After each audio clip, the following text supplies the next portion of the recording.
गोपाल राधे कृष्ण गोविंद गोविंद। हे गोपाल राधे कृष्ण गोविंद गोविंद।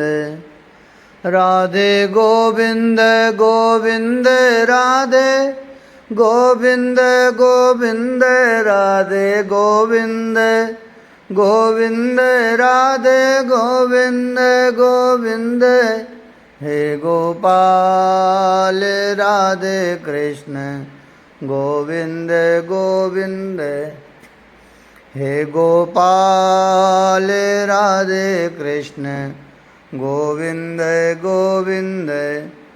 राधे गोविंद गोविंद राधे गोविंद गोविंद राधे गोविंद गोविंद राधे गोविंद गोविंद। हे गोपाल राधे कृष्ण गोविंद गोविंद। हे गोपाल राधे कृष्ण गोविंद गोविंद। श्री वृंदावन बिहारी लाल की जय। श्री राधा वल्लभ लाल की जय। श्री यमुना रस रानी की जय। श्री गिरिराज जी महाराज की जय। श्री कृष्ण चरितामृतम रास पंचाध्यायी। सायंकाल का समय सूर्यास्त हो चुका था। समस्त दिशाएं अरुण हो रही थीं, मानो अनुराग अंबर में उमड़ पड़ा था। शरद ऋतु वायु सुरभित बह रही थी। चारों ओर मल्लिका आदि पुष्प खिल रहे थे। वृंदावन आज पूरा सज धज गया था। पर मल्लिका, विदुर जी ने उद्धव को टोका, ये मल्लिका पुष्प शरद में कहाँ खिलता है। विदुर जी को लगा भाव में उद्धव मल्लिका का नाम बोल दिए। तात, आपको क्या लगता है, ये रास कोई आपके जड़ प्रकृति में संचालित रास है? नहीं, ये रास चैतन्य है। जहाँ ये रास होने वाला है वो वृंदावन भी चैतन्य है। यहाँ की अवनी भी चैतन्य है। यहाँ की यमुना, यहाँ के वृक्ष, यहाँ के खग जीव सब चैतन्य हैं। उद्धव ने विदुर जी को रास प्रसंग स्पष्ट करते हुए कहा। स्वयं श्याम सुंदर का संकल्प कि आज मैं रास करूँगा, उनके संकल्प से यह संपूर्ण विश्व ब्रह्मांड तैयार हो जाता है। तो एक मल्लिका खिल जाए तो क्या आश्चर्य। और वृंदावन की प्रकृति जड़ तो है नहीं, चैतन्य है। यहाँ ऐसा नहीं है कि मोगरा और बेला ग्रीष्म ऋतु में ही खिलेंगे। नहीं, जब प्रेम देवता का संकल्प उठे तत्काल प्रकृति सेवा के लिए तैयार है। ये रास है, महारास है। इसका मंचन होगा वृंदावन में। वृंदावन ही रंगभूमि है इस रास की। पर ये रास है क्या, विदुर जी प्रश्न करते हैं। उद्धव उत्तर देते हैं। तात, योगेश्वर श्री कृष्ण हैं, आत्मा राम हैं वे। जैसे कोई छोटा सा बालक अपने ही प्रतिबिंब से खेलता है, उस बालक को अपनी परछाई से ही खेलने में रस आता है, ऐसे ही ये आत्मा राम श्री कृष्ण अपनी आत्मा से ही रास करते हैं। ये अद्भुत है, ये दिव्य लीला है। ये गोपियाँ कौन हैं? क्या श्री कृष्ण की आत्मा नहीं है? ये श्री राधा रानी कौन हैं? क्या श्री कृष्ण की आत्मा नहीं है? और चाहे यमुना विहार लीला हो या नौका विहार लीला, सारी की सारी लीलाएं क्या स्वयं में ही, स्वयं से ही खेली गई लीला नहीं है? उद्धव विदुर जी को तत्वतः समझा रहे हैं। तात, आपको क्या लगता है, क्या श्री कृष्ण के सिवा और कुछ भी है इस जगत में? सब कुछ श्री कृष्ण ही कृष्ण तो हैं, यहाँ कोई अन्य है ही नहीं।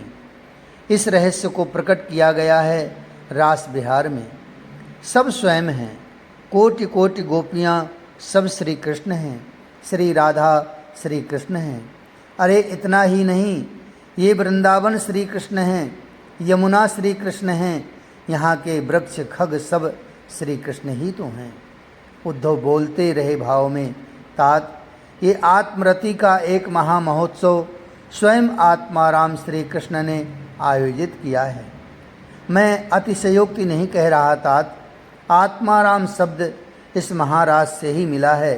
श्री कृष्ण को अपनी आत्मा श्री राधा के साथ विहार करने के कारण ही तो इनका नाम आत्माराम पड़ा है। इतना कहकर कुछ देर के लिए उद्धव के शब्द मौन हो गए, फिर अपने आप को संभाल कर बोलने लगे थे। सूर्यास्त हो चुका है, दिशाएं कुंकुमारूढ़ हो रही हैं, अनुराग का रंग आज चढ़ गया है पूरे वृंदावन में, प्रेम की सुवास फैल रही है चारों ओर। तभी नभ से कामदेव ने देखा, जो गोलोक बिहारी के कहने से चला था पृथ्वी के लिए। द्वापर युग बीत रहा था, गोलोक बिहारी अवतार ले चुके थे और बड़े भी हो चुके थे। उसी समय एक सुंदर, नहीं सुंदर क्या कहना, सुंदरतम सांवरा वर्ण उसका था। उस किशोर का देह दिव्य था, प्रकाश निकल रहा था उसके देह से, नीलमणि जैसा। पर नहीं, मणि नहीं, मणि तो कठोर होती है, ये तो बहुत कोमल है। कामदेव देखने लगा, मैं तो सोचता था मैं ही सुंदर हूँ, पर ये किशोर तो मुझसे भी सुंदर है। आहा, तात आश्चर्य! कामदेव स्वयं मोहित होने लग गया। यदि मैं इस किशोर से पराजित हो गया तो मैं इसी को अपना पिता बनाऊंगा, क्योंकि पुत्र में पिता के सौंदर्य राशि का कुछ अंश तो आएगा ही ना। कामदेव ने उसी समय कह दिया था। सघन घुंघराले केस, सिर पर मोर का पंख, अल्हड़ मुखार बिंद खिले इस कमल के समान, अधर पतले और गुलाबी, भाल पर केसर का तिलक, कंठ में वनमाला, पीताम्बरी धारण किए हुआ। कामदेव ने देखा, इस किशोर के आगे संपूर्ण प्रकृति का सम्मोहन खत्म हो रहा था। ये सुंदर किशोर मोरों को छूता, सुख को पकड़ता। आश्चर्य! वृंदावन के सारे पक्षी इसी को देख रहे थे, इसी के आगे पीछे हो लिए थे। इसके आगे किसी का कोई प्रभाव नहीं था। मेरा प्रभाव, कामदेव सोचता है, गलती हो गई मुझसे, मुझे स्वर्ग की अप्सराएं लानी चाहिए थीं। कामदेव सोच ही रहा था कि वह सुंदर छैला किशोर एक शिला में बैठ गया। अलमस्त था वो, उसके नयनों में मानो गुलाबी डोरे पड़े हुए थे। कामदेव एक गतिविधि में नज़र गड़ाए हुए था उस किशोर के। नभ की ओर देखा उस किशोर ने, फिर नभ में खिले पूर्ण चंद्रमा को निहारा। ऐसे निहार रहा था जैसे अपनी प्रेयसी को निहार रहा हो। हाँ, कामदेव उछला, मेरा अनुमान ठीक निकला। तभी फेंट में से उस किशोर ने कुछ निकाला। कामदेव ने देखने की कोशिश की, ओह, बांसुरी निकाली थी। अद्भुत है ये तो। मैं तो सोचता था कि ये श्री कृष्ण या तो नर नारायण की तरह तपस्वी होगा या श्री राघवेंद्र की तरह एक पत्नी व्रत, पर ये तो दोनों ही नहीं है, और बांसुरी का प्रयोग भी करता है जो हृदय के प्रेम को और बढ़ाए। ओह, कान मूंद लिए थे कामदेव ने। ये बांसुरी तो मेरे ही मन को मथ रही है। अमृत भी तुच्छ है इस बांसुरी की ध्वनि के आगे। हे राधे वृषभानुभूप तनये, हे पूर्ण चंद्रानने। बांसुरी से ही उस किशोर के हृदय की पुकार उठी, हे राधे। ये राधे कौन? कामदेव सोच में पड़ गया। तात अपने आप को ही आवाज़ दे रहे हैं श्याम सुंदर। तभी देखते ही देखते नीली साड़ी पहनी, अत्यंत गौरवर्णी, सोने को जैसे तपाया गया हो ऐसी गौरांगी श्री राधा प्रकट हुई। उफ! उस किशोर ने आनंदित हो उन किशोर के पद बंदन किए। नहीं प्यारे, उस किशोरी के पद बंदन किए। नहीं प्यारे, ये कहते हुए उस किशोरी ने इस किशोर को उठाकर अपने हृदय से लगा लिया। मैं कितना मूर्ख! कामदेव अकेले में भुनभुनाने लगा था। अरे, मैं स्वर्ग की अप्सरा लाता यहाँ इस किशोरी के आगे उर्वशी तिलोत्तमा ठहर पाएंगी? उर्वशी क्या, लक्ष्मी भी तुच्छ प्रतीत होती है इसके आगे तो। तभी प्यारे, क्या बात है, मुझे क्यों स्मरण किया? प्यारी, मैं तो आपके ही स्मरण में रहता हूँ। हाँ, आपसे एक आज्ञा चाहिए थी। हाथ जोड़कर उस किशोर ने किशोरी से कहा, क्या आज्ञा? मुस्कुराई वो किशोरी, महाराज की इच्छा है। इतना सुनते ही उस किशोर के मुख से फिर अपने हृदय से लगा लिया उस किशोरी ने, प्यारे मैं भी यही चाहती थी। करो रास, करो महाराज, सुख बरसाओ, आनंद फैलाओ प्यारे। इतना कहकर किशोरी अंतर ध्यान हो गई। ये दोनों दो नहीं तात, ये एक ही हैं। आत्मरति आत्म प्रेम का ये दिव्य उत्सव प्रारंभ होने जा रहा है।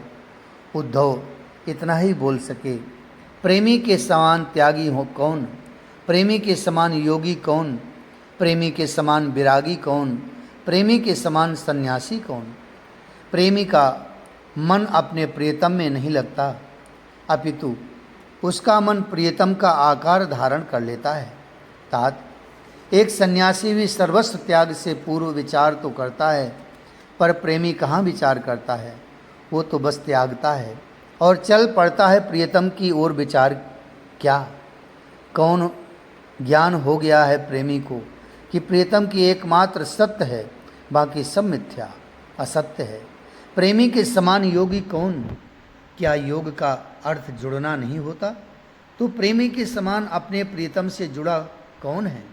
यही सच्चा योग है कि अपने प्रियतम से जुड़ जाना। आहा, उद्धव आज कुछ ज़्यादा ही आनंदित हैं। विदुर जी को गोपियों की महिमा सुना रहे हैं। गोपियों के समान विरागी कौन होगा? ये कुछ भी करती हैं तो एकमात्र अपने प्रियतम के लिए।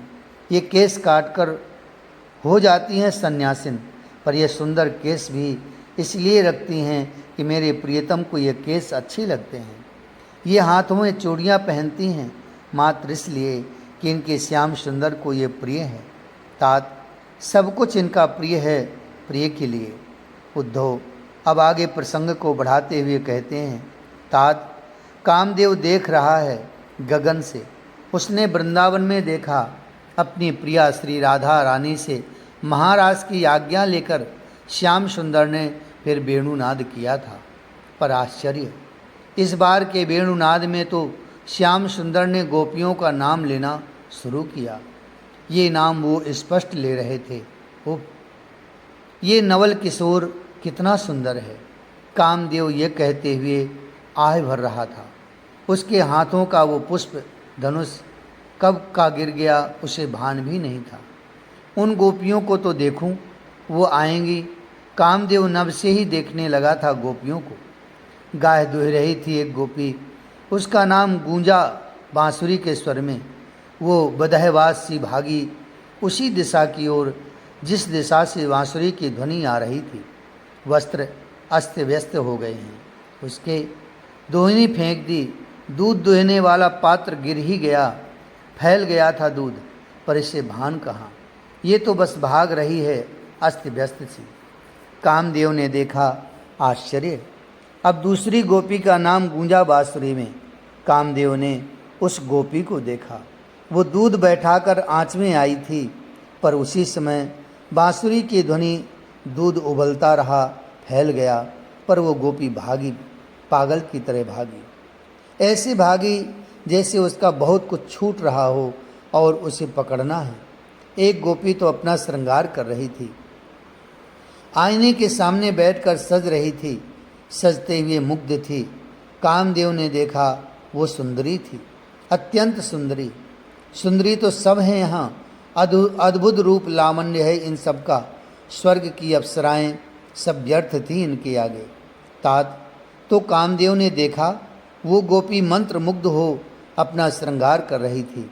तभी बांसुरी की ध्वनि गूंजी और बांसुरी की ध्वनि में इसी गोपी का नाम श्याम सुंदर पुकार रहे थे। वो तो सब भूल गई, देहभान भूल गई, देहातीत हो गई। काजल होठों में लगा लिया और लाली नैनों में लगा ली।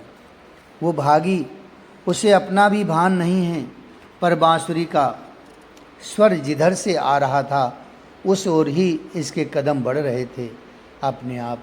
आहा, कोई गोपी अपने पति को भोजन करा रही थी। पास में बैठी थी अपने पति के पंखा लेकर, पंखा कर रही थी। पति ने कहा, थोड़ी दाल देना। वो दाल देने के लिए जैसे ही उठी, बस उसी समय बांसुरी बज गई और इसी गोपी का नाम वो तो सब कुछ भूल गई। हृदय में श्याम सुंदर मुस्कुरा उठे थे। वो भागी। पति कुछ समझ पाता उससे पहले ही वो वृंदावन के घन कुंज में खो गई थी। उद्धव, ये तो पति की अवहेलना है। स्त्री का धर्म है पति का आदर करना, फिर ये सब क्या है? विदुर जी ने उद्धव से पूछा। तात, अभी आगे सुनो, ये तो कुछ नहीं है। एक गोपी अपने शिशु को दूध पिला रही थी, तभी बांसुरी, तात, उसके गोद का शिशु गिर गया। उसे पता भी न चला और वो भागी। ये तो कुछ ज़्यादा ही हो गया उद्धव, विदुर जी ने फिर कहा। ये तो पाप है, विदुर जी नीतिज्ञ हैं, वो बोले। उद्धव हंसे। क्या पाप क्या पुण्य? पाप पुण्य का कारण मन होता है ना तात। फिर यहाँ इन गोपियों के पास अपना मन है ही नहीं, फिर कहाँ पाप, कहाँ नरक, कहाँ स्वर्ग? इनकी स्थिति स्वर्ग नरक पाप पुण्य की ही क्या, इन्होंने तो मुक्ति तक को ठुकरा दिया है। इनका मन श्री कृष्ण ही बन गया है तात। ये सब सहस्त्रों की संख्या में थीं और सब वृंदावन में दौड़ रही थीं, और आश्चर्य, कोई किसी को देख भी नहीं रही थी। अस्त व्यस्त शरीर, वस्त्र आभूषण अस्त व्यस्त, इनको और मनोहारी बना रहा था। हाँ हाँ, अरे रुक, किसी का पति चिल्ला रहा था, इस समय वन में मत जाओ। किसी गोपी के पिता अपनी पुत्री को पुकार रहे थे। कोई तो दौड़कर पकड़ना चाह रहा था, पर यह दौड़ ऐसे रही थी कि किसी की पकड़ में कहाँ आती। हाँ, किसी के पति ने पकड़ लिया अपनी पत्नी को, पर वो तो हाँ श्याम सुंदर कहकर चिल्लाई और गिर पड़ी धरती पर यही गोपी अन्य गोपियों से पहले पहुंची श्री कृष्ण के पास। उसका शरीर यहीं रह गया था, पर आत्मा से वो श्री कृष्ण के पास ही प्रथम पहुंची। कामदेव ने देखा, जिसके गोप ने अपनी गोपी को पकड़ा था, उस गोपी की आंखें बंद हो गई थीं। असह्य विरह वेदना से उसका देह काला पड़ने लगा था, पर देखते ही देखते फिर उज्ज्वल हो गया उस गोपी का देह, क्योंकि तात विरह अग्नि से उसके सारे कर्म प्रारब्ध जल गए थे। कोई पाप या पुण्य किसी जन्म के अगर शेष भी थे तो सब भस्म हो गए गोपी के। कामदेव देखता है, जब उस गोपी का देह उज्ज्वल हो गया, उस समय उस गोपी का जो तेज था वो तो स्वर्ग के किसी देव में भी नहीं देखा गया था। एक योगिनी महान तपस्विनी का तेज प्रकट हो गया था उस गोपी के मुखमंडल में। उस गोपी का पति घबराया हुआ था, जल के छींटे गोपी के मुख में दे रहा था, पर वो मुस्कुरा रही थी। उसका ध्यान लग गया था श्याम सुंदर में, और ऐसा ध्यान लगा जो बड़े बड़े योगियों का भी लग नहीं पाता। मन, बुद्धि, चित्त, अहंकार सब कुछ एक ही क्षण में जल गया था। आत्मा आत्मा आत्मा तो श्री कृष्ण ही थे उसके, वो उसी में लग गया। गोपों के घरों में उनकी पत्नियां थीं, पर मात्र देह था उनका। मूल रूप से तो वे श्री कृष्ण के पास चली गई थीं, पर चौंक गया कामदेव। एकाएक गोपियां घर में भी थीं। उनके पतियों को लगा कि मेरी पत्नी मेरे पास है, पर वो सब श्री कृष्ण के पास जा चुकी थी। कामदेव के कुछ समझ में नहीं आ रहा। आहा, इनके बराबर त्यागी कौन है इस जगत में? विराग इसे कहते हैं। सन्यासी सच में ये गोपियां हैं, जिन्होंने सहज में संसार के मिथ्यात्व को समझ लिया और चल पड़ी थीं अपने सनातन प्रीतम के पास। कामदेव ने अपने माथे का पसीना पोंछा। प्रेम विचित्र है, प्रेम की चाल विचित्र है। ये कैसे चलेगा, इसका कोई सीधा गणित नहीं है। तात, गणित तो प्रेम में होता ही नहीं है, इसमें तो गीत होते हैं। गणित बुद्धि से निकलता है, पर गीत हृदय से। गणित में रस कहाँ, क्योंकि रस का केंद्र बुद्धि नहीं हृदय है। रस तो गीत में है। उद्धव विदुर जी को रास प्रसंग सुनाते हुए ये सब बता रहे थे। सब त्याग कर चली आई थीं ये सब वृंदांगनाएँ। जिस शिला पर मुरली मनोहर विराजे थे, उसी के चारों ओर खड़ी हो गईं आकर। मुरली मनोहर ने अपनी मुरली फेंट में रखी और मुस्कुराकर सबका स्वागत किया। तात कामदेव ऊपर से देख रहा है।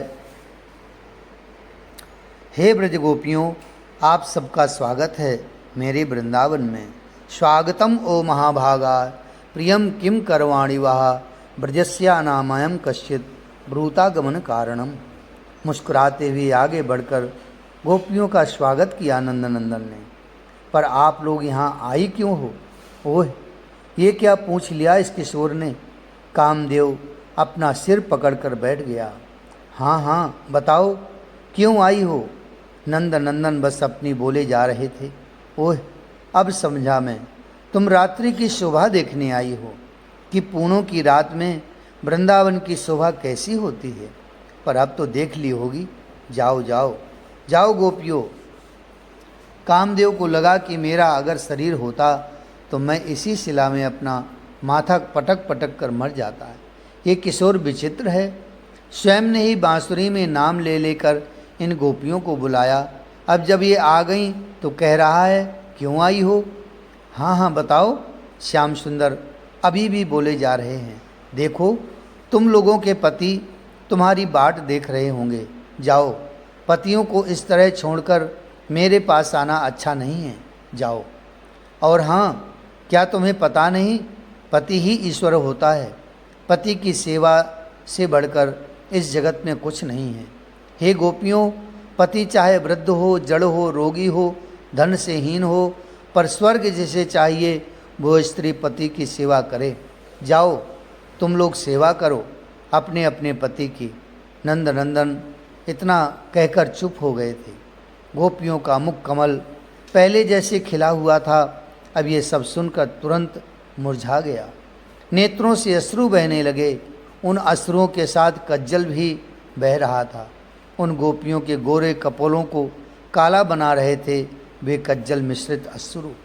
नहीं नहीं, अश्रु तो निरंतर बहते ही जा रहे थे तात।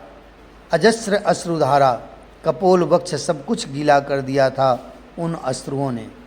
पर कुछ गोपियां अपने पैर के अंगूठे से धरती कुरेदने लगी थीं। ये क्या कह रही हो? नंदनंदन ने जब पूछा तो गोपियां हिलकियों से रो पड़ी। उनका रुदन वज्र हृदय को भी पिघाल दे। हे श्याम सुंदर, वैदेही की तरह हम भी समाना चाहती हैं इस धरती में। ओह, कैसा प्रणय था इनका। और उस प्रणय पर जब प्रिय के प्रति कोप जागृत हुआ तब जो प्रेम की वैचित्र्यावस्था हुई वो अवर्णनीय था। बस रसिक अनुभव कर सकते हैं। गिर ही जाती ये गोपियाँ, मूर्छित ही हो जाती। संज्ञा शून्य तो हो रही थीं। इनकी आँखों के आगे अंधकार छाने लगा। श्याम सुंदर, इतने निर्दयी मत बनो। ये चंद्रावली गोपी थी जो अपना प्रणय और कोप दोनों प्रकट कर रही थी अपने प्रीतम के आगे। ऐसे वचन तुमने कैसे कह दिए? चली जाओ। अरे, हमने तुम्हारे लिए संसार के सारे बंधनों को तोड़ दिया है। हम तोड़कर भी भागी हैं तुम्हारे पास, फिर कैसे कह रहे हो चली जाओ? अश्रु निरंतर बहते जा रहे हैं, हिलकियाँ चल रही हैं। वृंदावन का संपूर्ण वातावरण करुण हो चला है। सुनो प्रिय, एक बात सुनो, हमारी विनती है ये हमें इस तरह मत त्यागो। ईश्वर भी नहीं त्यागता अपने आश्रितों को। फिर तुम नंदनंदन हमें अपना लो, हमें स्वीकार करो। उफ, ऐसा दृश्य था वो कि पत्थर भी पिघल जाए। गोपियाँ सब रो रही थीं, शुभुक रही थीं। डर भी था कि कहीं वापस भेज दिया श्याम ने तो, और क्रोध भी आ रहा था कि जाओ कैसे कह रहे हैं। इसके लिए हमने अपना सब कुछ छोड़ा और ये कह रहे हैं जाओ। प्यारे, दुराग्रह मत करो ना। तुमने जो कहा पति की सेवा करना ही धर्म है। हाँ, ये धर्म तुम ही जानते हो क्योंकि तुम धर्मज्ञ हो। हम तो गंवार हैं। पर एक बात पूछती हैं, क्या तुम सबकी आत्मा नहीं हो? बोलो श्याम, बोलो। दूसरी गोपी सामने आई। उसने भी प्रश्न किया। समस्त प्राणियों की आत्मा तुम और तुम्हारी सेवा ही सबसे बड़ा धर्म है, क्या नहीं है? आहा, कामदेव ने नभ से जब ये संवाद सुना वो तो नतमस्तक हो गया। परम पुरुष हैं ये और ये सब गोपियाँ इन्हीं की आत्मा हैं, अपनी आत्मा के साथ रमण। आहा, कामदेव फिर सुनने लगा इन गोपियों की वो प्रेम और कोप से सनी मधुर वाणी। हे नंदनंदन, जो विवेकी हैं, जो विद्वान हैं, जो ज्ञानी हैं, वे ही तुमसे सदा प्रेम करते हैं। संसार के बंधन, पति पुत्र भाई, विपत्ति क्लेश संताप के सिवा ये देते ही क्या हैं? ये सच है और विवेकी लोग इस बात को समझते हैं। गोपियाँ बोलती जा रही हैं, अतः हे कमल लोचन, हम पर प्रसन्न होइए। हमने युगों से इस समय की प्रतीक्षा की है, आज हमारी प्रतीक्षा पूरी होने जा रही है, तभी आप कह रहे हो जाओ। ना प्रीतम ना, ये कहते हुए गोपियाँ बैठ गईं। हे श्याम, इन चरणों की सेवा निरंतर लक्ष्मी करती रहती हैं। तुलसी जब चढ़ती है इन चरणों में, तब ईर्ष्या लक्ष्मी को भी होती है। ये ऐसे चरण हैं, फिर हमें ऐसे चरणार बिंद से क्यों दूर कर रहे हो? ना प्रीतम ना, पति की सेवा ही धर्म है, ये कहा ना तुमने, पर हमारे पति भी तो तुम ही हो। ये संवरण धर्मा हैं, पर सच्चे पति तो तुम ही हो। क्या इस बात को तुम्हारे शास्त्र नहीं कहते? गोपियाँ बोलती जा रही हैं, तुमने हमें अपनी ओर खींचा, हम तो अबला हैं, हमारा क्या दोष? तुम मुस्कुराए, तुम हंसे, तुम हमें छेड़ते, तुम मीठे मीठे बोल बोलकर हमारे हृदय में प्रेम भर रहे थे। फिर वही प्रेम आज जब तुम्हारे सामने है, तब तुम हमें धर्म सिखा रहे हो, धर्म की मीमांसा समझा रहे हो। क्यों प्रीतम? कुछ नहीं बोले इस पर भी श्याम सुंदर। तब तो चंद्रावली उठी, नेत्र प्रणय के कोप से लाल हो गए थे। हम तुम्हें पाकर रहेंगी, हिम्मत हो तो रोक लो, चंद्रावली चिल्लाई। कैसे? भोले बनकर श्याम ने ही पूछा। तुम्हें देखते देखते अभी हम अपने प्राण त्याग रहे हैं, और तुम्हारे शास्त्र ही तो कहते हैं कि जिसका चिंतन करते हुए प्राण त्यागो, वह तुम्हें अगले जन्म में मिलता ही है। जैसी चित्त की वृत्ति हो, जीव वहीं जाता है। चंद्रावली और समस्त गोपियाँ जब सिर पटकने के लिए तैयार हुईं, तभी श्री राधा रानी आगे आईं और बोली, नहीं श्याम सुंदर, ऐसा मत करो, प्रीत की मर्यादा सदा के लिए मिट जाएगी। ये सब तुम्हें ही चाहती हैं, इन्हें स्वीकार करो। श्री राधा रानी ने श्याम से कहा। गिर पड़ी गोपियाँ, उन सब की वाणी अवरुद्ध होने लगी, सांसों की लड़ी टूटने लगी। तभी शिला से कूदे श्याम सुंदर और अपनी प्यारी गोपियों को अपने हृदय से लगा लिया। जय जय श्री राधे, जय जय श्री राधे। हे गोपाल राधे कृष्ण गोविंद गोविंद, हे गोपाल राधे कृष्ण गोविंद गोविंद, राधे गोविंद गोविंद, राधे गोविंद गोविंद, राधे गोविंद गोविंद, राधे गोविंद गोविंद। हे गोपाल राधे कृष्ण गोविंद गोविंद, हे गोपाल राधे कृष्ण गोविंद गोविंद। श्री राधा वल्लभ लाल की जय।